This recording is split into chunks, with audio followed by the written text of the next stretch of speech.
بسم اللہ الرحمن الرحیم۔ السلام علیکم اسٹوڈنٹس، آپ کو باکمال اردو چینل پر خوش آمدید۔ اسٹوڈنٹس، آج ہم جماعت نحوم کی اردو کی نئی ماڈل درسی کتاب میں سے آخری غزل نمبر 4 جو کہ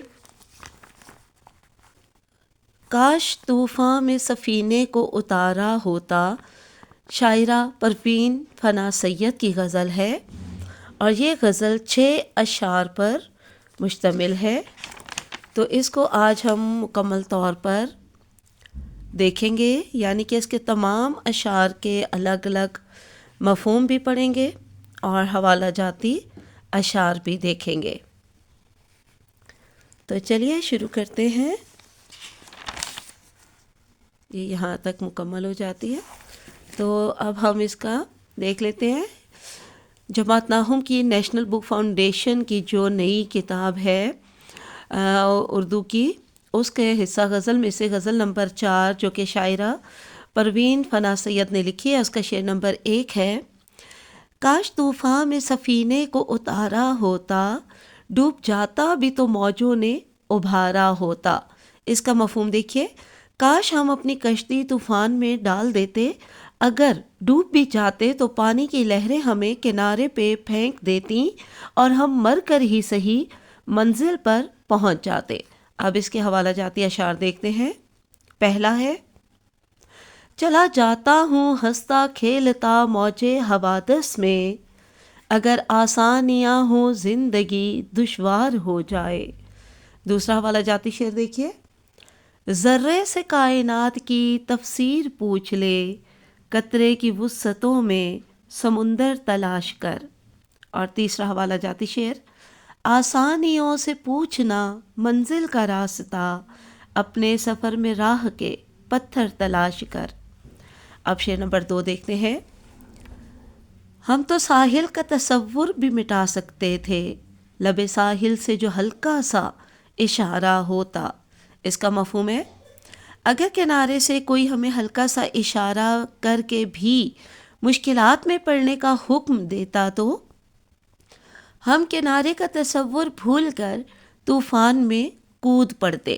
حوالہ جاتی اشعار دیکھیے، جن میں پہلا ہے: ایک اور دریا کا سامنا تھا منیر مجھ کو، میں ایک دریا سے پار اترا تو میں نے دیکھا۔ دوسرا مواصل شعر دیکھیے: خلوص دل سے بھنور بھی اگر پکارے مجھے، قسم خدا کی کناروں سے لوٹ آؤں گا۔ تیسرا شعر دیکھتے ہیں: بے تابیاں سمیٹ کر سارے جہان کی، جب کچھ نہ بن سکا تو میرا دل بنا دیا۔ اب ہم شعر نمبر 3 دیکھتے ہیں۔ تم ہی واقف نہ تھے آداب جفا سے، ورنہ ہم نے ہر ظلم کو ہنس ہنس کے سہارا ہوتا یعنی برداشت کیا ہوتا۔ مفہوم دیکھتے ہیں۔ اے محبوب، تجھے بے وفائی کے آداب بھی معلوم نہیں تھے، ورنہ ہم تیری محبت میں ہر مشکل ہنس کر برداشت کر لیتے۔ حوالہ جاتی اشعار میں پہلا ہے: کون سی ہے وہ مصیبت مجھ پہ جو ٹوٹی نہیں، رات دن گردش میں ہفت آسمان میرے لیے۔ دوسرا حوالہ جاتی شعر: خلوص دل سے بھنور اگر پکارے مجھے، قسم خدا کی کناروں سے لوٹ آؤں گا۔ یہ شعر نمبر 2 اور 3 دونوں میں آپ تشریح میں لکھ سکتے ہیں۔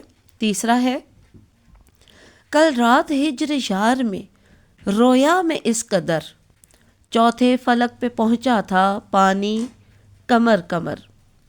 چوتھا حوالہ جاتی شعر: تیری کج ادائی بھی دیکھ لی، تجھے کج ادا بھی نہ کہہ سکے، تیری سادگی کا فریب تھا، تجھے بے وفا بھی نہ کہہ سکے۔ شعر نمبر 4 دیکھتے ہیں۔ غم تو خیر اپنا مقدر ہے، سو اس کا کیا ذکر، زہر بھی ہم کو بصدِ شوق گوارا ہوتا۔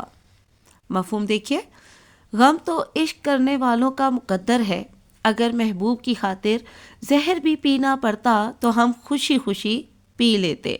حوالہ جاتی اشعار میں پہلا ہے: جان تم پر نثار کرتا ہوں، میں نہیں جانتا وفا کیا ہے۔ دوسرا مماثل شعر: کتنا آسان تھا تیرے ہجر میں مرنا جانا، پھر بھی ایک عمر لگی جان سے جاتے جاتے۔ تیسرا مواصل شعر، بھری دنیا میں جی نہیں لگتا، جانے کس چیز کی کمی ہے ابھی۔ اب شعر نمبر 5 کو دیکھتے ہیں۔ باغباں تیری عنایت کا بھرم کیوں کھلتا، ایک بھی پھول جو گلشن میں ہمارا ہوتا۔ مفہوم دیکھیے، اے باغباں تیری مہربانی کا راز کبھی نہ کھلتا اگر باغ میں تو سب پھولوں کے ساتھ ایک جیسا سلوک کرتا۔ حوالہ جاتی اشعار میں پہلا ہے، باغباں نے آگ دی جب آشیانے کو میرے، جن پہ تکیا تھا وہی پتے ہوا دینے لگے۔ دوسرا مواصل شعر، اس کی وہ جانے اسے پاس وفا تھا کہ نہ تھا، تم فراز اپنی طرف سے تو نبھاتے جاتے۔ تیسرا حوالہ جاتی شعر، ہونٹوں پہ کبھی ان کے میرا نام ہی آئے، آئے تو صحیح برسرے الزام ہی آئے۔ چوتھا حوالہ جاتی شعر دیکھیے، میں نے کہا کہ بزم میں ناز چاہیے غیر سے تہی، سن کے ستم ظریف نے مجھ کو اٹھا دیا کہ یوں۔ اب ہم غزل نمبر 4 کا آخری شعر، شعر نمبر 6 دیکھتے ہیں۔ تم پہ اسرار فنا راز بقا کھل جاتے، تم نے ایک بار تو یزداں کو پکارا ہوتا، یعنی کہ خدا کو، اللہ کو پکارا ہوتا۔ مفہوم دیکھیے، اے فنا، فنا جو ہے وہ شاعرہ کا تخلص ہے۔ اے فنا، اگر تم خدا کے سامنے سچے دل سے دعا کرتی تو تم پر دنیا و آخرت کے راز کھل جاتے اور تمہیں دونوں جہانوں کی حقیقت پتہ چل جاتی۔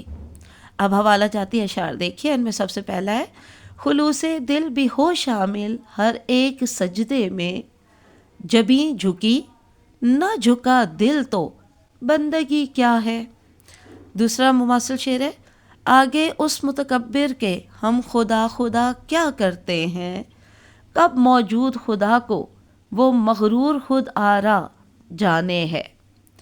تیسرا مواصل شعر، دریدہ دامن دل بھر گیا مرادوں سے، نظر فلک کو اٹھائی ابھی دعا نہیں کی۔ چوتھا مواصل شعر، ہوتی نہیں قبول دعا ترک عشق کی، جی چاہتا نہ ہو تو دعا میں اثر کہاں۔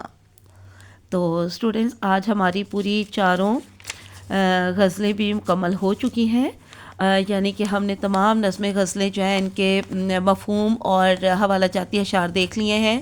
اور بیٹا آپ لوگوں کی تشریح جتنی بھی تفصیلی اور لینتھی ہوگی، اگر اس میں آپ مفہوم اور حوالہ جاتی اشعار نہیں ڈالیں گے تو آپ کے پورے نمبر نہیں آئیں گے۔ اگر آپ تشریح میں جو ہے مفہوم بھی لکھیں گے، شعر کا سب سے پہلے آپ مفہوم لکھیں گے، یعنی کہ آپ نے کیسے لکھنی ہوتی ہے، سب سے پہلے جو شعر دیا گیا ہوگا، بلکہ بند دیا جاتا ہے، یعنی کہ غزل کے 2 اشعار اکٹھے دیے جاتے ہیں، لیکن آپ نے کیا کرنا ہوتا ہے کہ جو ای شیٹ آپ کو ملی ہوئی ہوگی اس پہ 2 صفحات پر مبنی آپ نے تشریح کرنی ہوتی ہے۔ تو غزل کے بند کی کبھی بھی اکٹھی تشریح نہ کیا کریں، بلکہ غزل کے کا جو بند دیا ہوا ہوتا ہے اس کا پہلا جو شعر ہے اس کا آپ ای شیٹ کے پہلے صفحے پر ہیڈنگ دیں، آپ شعر یا شعر نمبر 1 یا جو بھی، تو اس میں آپ ڈاٹڈ فارم میں شعر لکھیں، اس کے بعد دوسری ہیڈنگ دیں مفہوم، اور اس شعر کا مفہوم لازمی لکھیں۔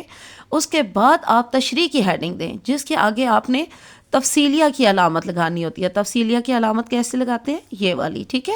اور تشریح کے جو ہے ہیڈنگ دینے کے بعد اور تفصیلیہ کی علامت لگانے کے بعد پھر آپ نچلی لائن سے اس کی تشریح کریں، اور تشریح کے درمیان میں آپ سٹارٹ کرتے ہوئے پہلے ایک حوالہ جاتی شعر لکھ دیں، ایک درمیان میں لکھ دیا کریں اور ایک سب سے آخر میں لکھ دیں، ٹھیک ہے۔ ایک جب صفحے پہ آپ مکمل کر لیں گے ایک شعر کی تشریح، پھر دوسرا جو آگے صفحہ ہوگا اس پر آپ شعر نمبر 2 جو دیا ہوا ہوگا بند کا، تو اس کی آپ تشریح کریں اور بالکل اسی طریقے سے کریں، ٹھیک ہے۔ اور کوشش کریں کہ کٹ نب مارکر سے آپ ہیڈنگ دیا کریں اور بہت ہی خوبصورتی سے جو ہے وہ لکھا کریں، پریزنٹیشن بہت زیادہ کاؤنٹ کرتی ہے۔ تو چلیے آج ہماری یہ حصہ غزل بھی مکمل ہو چکا ہے، تو انشاءاللہ کل سے یہ دیکھیے میں نے برقی ای میل کے بھی نوٹس بنائے ہوئے ہیں، تو انشاءاللہ برقی ای میل یا کالم کسی بھی ایجوکیشنل ٹاپک پہ یا اس طرح جو بھی امپورٹنٹ ٹاپکس ہیں اب آگے سارے آپ کو انشاءاللہ اب تک کے بھی اور آگے بھی اس تمام انشاءاللہ امپورٹنٹ ٹاپکس پر جو ہے وہ لیکچر ملیں گے، تو آپ سبسکرائب کیجئے چینل کو اور ڈیلی بیسس پر ضرور دیکھا کریں. انشاءاللہ یہ سب کے سب آپ کے ضرور کام آنے والے ہیں. تو اب آج تک کے لیے اتنا کافی ہے. اللہ حافظ، فی امان اللہ.